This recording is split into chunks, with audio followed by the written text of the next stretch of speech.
तर कसं काय पब्लिक, गुड मॉर्निंग. तर पहिल्यांदा आपल्या भावाच्या गाडीत चाललो आम्ही बसून. त्याने नवीन गाडी घेतली आणि टाकायला चाललो आम्ही दोघंच. हो गं एंट्री बाईक तो काय जी आपली तुषार भावाची गाडी. तुम्हाला माहीत असेल तो जगू त्यांनी आम्हाला शॉर्ट देऊन सकाळीच जाऊन आलो.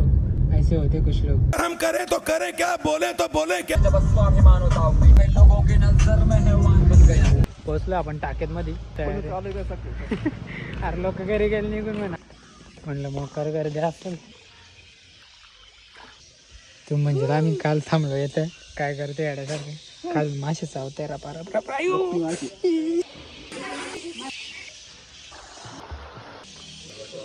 आमचं दर्शन वगैरे झालंय. लग्न नाही व्हायला त्यावर घेतोय फिरून. काय माहिती काय बरोबर आमचं काय होतं. लग्न नाही होणार. गजब बेइज्जती है. आईचा हातभार.